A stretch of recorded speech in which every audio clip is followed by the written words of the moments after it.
Hi, today I want to talk about setting boundaries with toxic people. Now, what is toxic? Everybody knows toxic is a chemical or a substance that is harmful to you or hazardous to you or your health. So when we say someone is toxic, what does that mean? How are they toxic to you?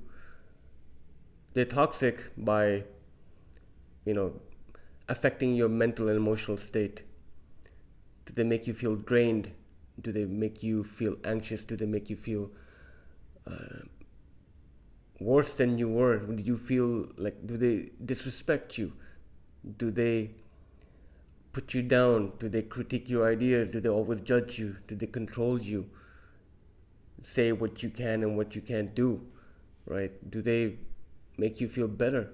If they don't make you feel better and they make you feel worse, you feel worse in their presence or after they leave, when you leave from their presence, right?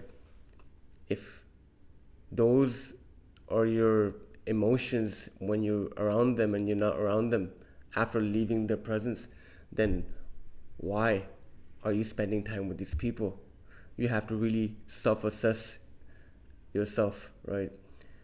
Now, I I realized that I had toxic people in my life later on, like it was before, like I didn't set boundaries with anybody. I was just like a go with the flow type of guy, and I would be cool with everybody, you know. Even if someone disrespected me, I would laugh it off, and as long as they were funny, I was cool with it, and we all got a good laugh out of it, right?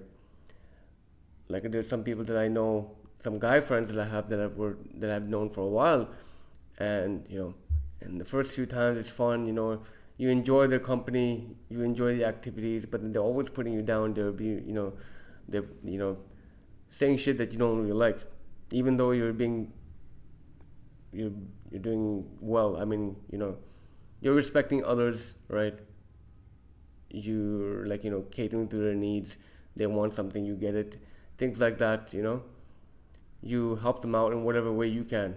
But when it comes to you, they're a little less helpful. You know, and if they are helpful to you, they will, and you in turn or not, they will recount their favors on you. you know, like you owe them something. These things, they're it's hard to create a boundary with people you've known for a while, you know, for at least let's say 3 to 6 months, you've known them. Best time to set boundaries is in early on, right? But that's on you. You have to know what you like and dislike, what is acceptable behavior for for people to be around you, to be in your presence, right? You have to call it out. You have to speak up. You can't let shit slide. You have to speak right at that moment. You know, I know sometimes things can. I was just, when I get disrespected, I would be sometimes I'll just be stunned, and I'm thinking of like 100 ways of how I can hurt this person. you know, how I can hurt this person, but like without using words. Or I think of what I could say, and I'm just too caught up in what I could say and do because I'm not trusting my own decision of what I can say because I don't want to make it worse, the situation worse, right? But sometimes you have to. I learned much later how to be more assertive, calm, you know, um, and quiet, like have a quiet confidence about myself. Speak slowly and calmly. No need to curse. No need to, fuel the fire, right? Just be like a wall, which is unaffected, but you cannot pass, right? I So I learned about these things much later in life when after I got married in my mid 30s. after my divorce, like I was I had my ex-wife, I discovered after my divorce, was a covert narcissist. So before I met her, I was always like, go with the flow type of guy. You know, yeah, anybody wants to do something, I'm always happy to oblige, take them for a ride. Um, that's the thing with being that type of person, being a flow type, being a go with the flow type of guy. You get taken for a ride, even when you don't want to. Um, so when I met my my ex-wife, I was very much. I chose to love this person, right? I chose to love this person, even though there was no real connection. I felt just because of some character traits that she displayed, that was enough for me to, you know, choose this person and make this person my all my one and only. um, she, I didn't have any boundaries with her in the beginning, but because I didn't know a lot of things about her, like a lot of truths that came out much later. Um, she was living in London, and I was living in Saudi Arabia. So I found out much later things about how, uh, what things she does, like smoking, drinking, um, what you may call, going out, having guy friends. Um, we never discussed these things beforehand. So, and then when these things would happen, I would not be told about them way in advance.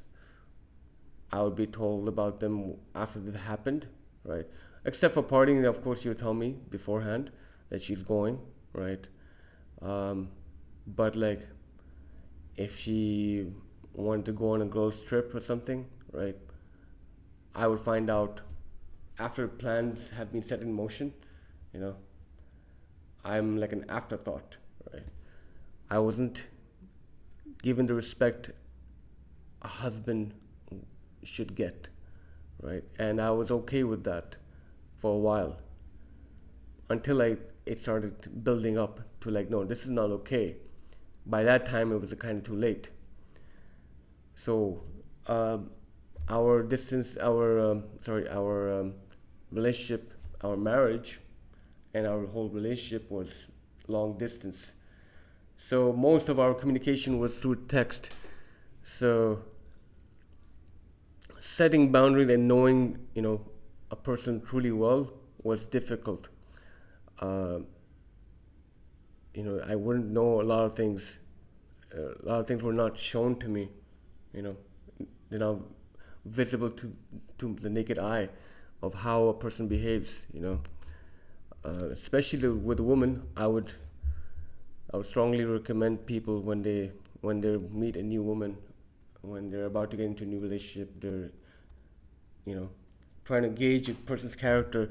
Don't go by their words, go by their actions. Especially with women, right? Women say one thing and then do another, right? So be mindful and watchful of their behavior and call it out as soon as possible. Otherwise, you would be walking on eggshells, right? Because you want to keep the peace. You want to be, even if someone crosses the boundary, you don't confront them. You confront them much later when the situation is like, it's like a distant memory, and they can easily deny whatever it was, right? And play with you, fuck with your head, right? Of what you saw and what you heard. So, you get, they will give you, even these toxic people, they'll give you silent treatment, right? My covert narcissist had this one tactic where she just give me silent treatment on something, some small behavior, right? And it's very easy for long distance, just go no contact for like a week. And this is the person that I would be I would, and not just me, like she would also do this, like, we were saying good morning, good night every fucking day, right? Right? There's no gaps. Even though if the conversation was nothing, it will still be communication nonstop, Like I'm here, I'm there, I'm going here, doing that, constantly checking in just as a formality, not like, oh, hey, have a good day, just enjoy your time. You're doing this. Tell me how it goes. No, not none of that shit, right? It was just like very formal, right? Um, yeah, but so, and she was my wife, so I hold marriage as a very sacred bond, and I value it. So, like, it's one of those ride or die, thick and thin, kind of things. You just stick through it, and no matter what. And we were, I was told, there's a mantra, and many people would say this: a happy wife is a happy life. You know, I would not recommend this kind of thinking. Like, you have to be happy, not happy. You have to be at peace and content with yourself and strong in your masculine, right? And know what you want, what you don't want, right? When the woman respects that, right, then she is happy with you, and then you will have a happy life. She'll be happy with you because you're the man, right? That's how you make her happy. You don't make her happy by buying random things, right? Giving her experiences and stuff. No, it's how you make her feel, right? That she feels like she's in presence of a man who will handle her emotions and handle her, right? Whatever the hell she says, right? Like you don't break frame. So one of the with her, I learned the hard way, and that was like I divorced her. That was my way out, right? Of my exit strategy from dealing with her. Uh, when I divorced her, when I divorced when not when I divorced her, when she made it clear that she did not want to be with me, right? That she did not want to come down from London to Saudi Arabia.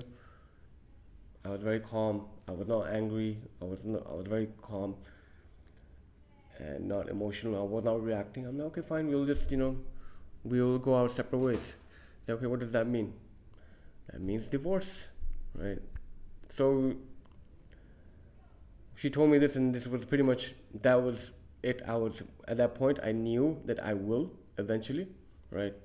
I had already checked out and of the relationship, right? So when she told me this was my first initial reaction. You know what it was? Relief. The weight has been lifted off my shoulders. I felt relief. My initial first reaction of her telling me that she did not want to be with me was this. So at that time, I wasn't too, I didn't know too much about, toxicity in people and stuff like that. I didn't even know she was a covert narcissist. I had a feeling that she had a bipolar issue, right? Right. There were some instances that told me that there's something not right with her head. But yeah, I didn't really know until probably like a year after the divorce. But yeah, setting boundaries with people is important, especially when it's much easier to do in the beginning stages. Let's say you're getting into a new relationship, right? Just let it be known what you like and what you don't like, but don't like give a list on the first date of like this and do this and that you can't do, right? Just sprinkle it in your hangouts with this person, right? Just let them know, and they will ask you too. They will ask you. Girls will ask you what you like and what you don't like, and you have to give a proper answer. You can't just be like, oh, whatever you feel like, honey. No, no. You know, girls like to be told what to do, how to dress. You know, they, even though they will act like, oh, I'm free spirit, I'll do all that, but once they meet a guy that they really like, you know, they will ask, right? Because they want to be respectful. And as a man, most important thing that you want from anybody is respect.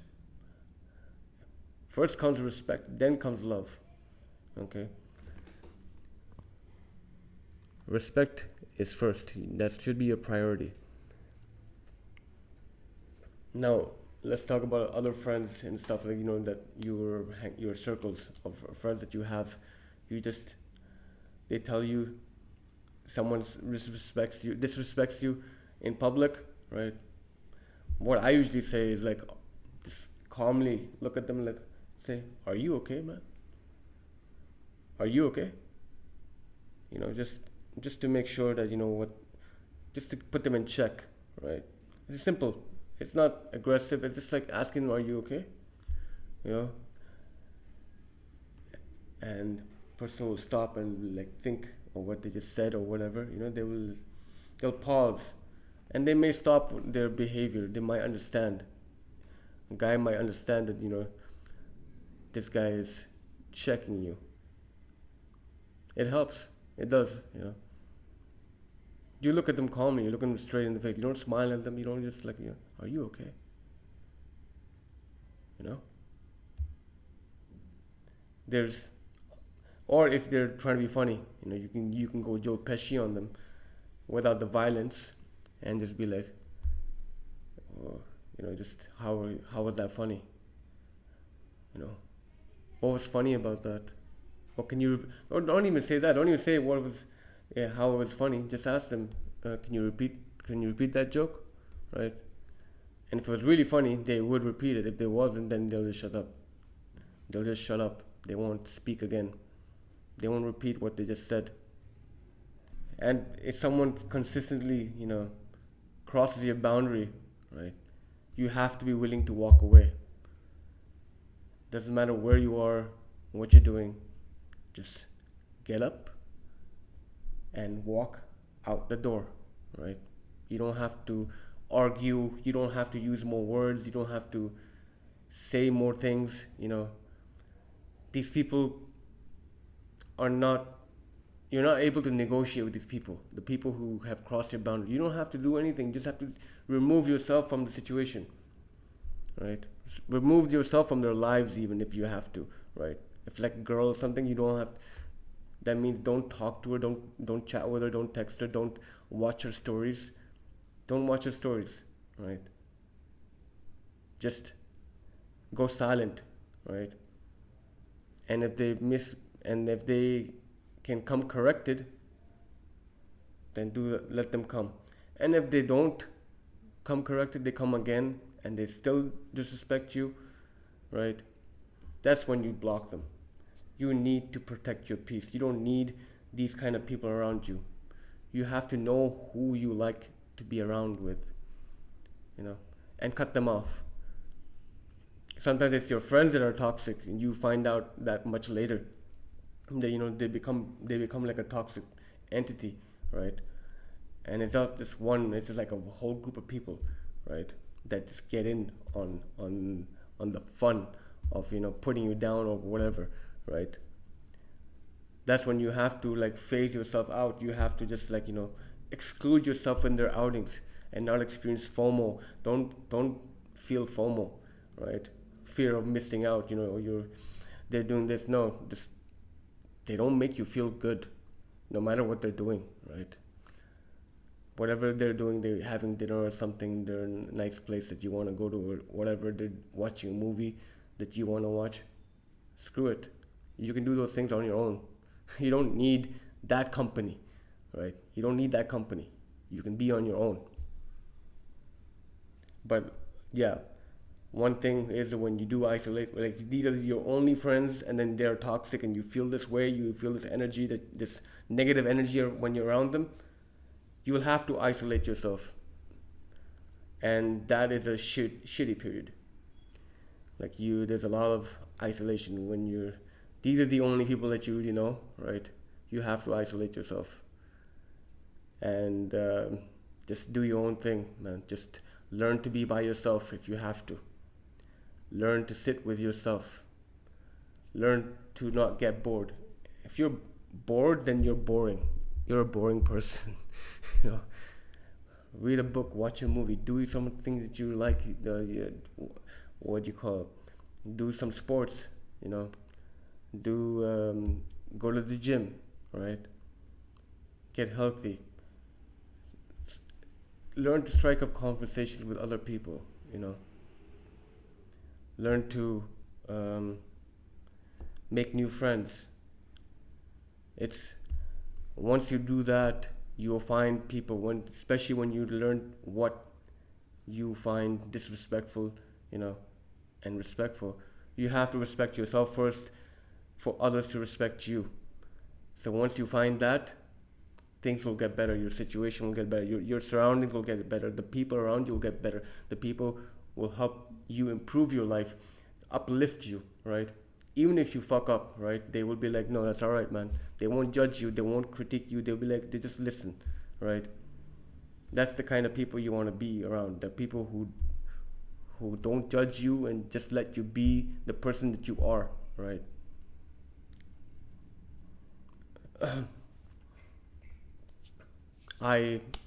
Once I did that, I felt much better. I feel much better. I only engage with people who make me feel good about myself. Who like the things that I do, right? What I like to talk about, right? When people talk about sports, I have no interest in sports, right? I'll engage it for a little while, but then that's not my thing, right? If you're really passionate about it, good for you, man. It's not my thing. Just learn what you like and what you want to talk about, right? People like to engage, and you'll find that circle that you're looking for, right? The circle of friends that you want to have. The people who want to improve their lives, better themselves with knowledge, business, or anything, or they like, I whenever I meet someone, I try to say something nice, or don't say something at all. Just be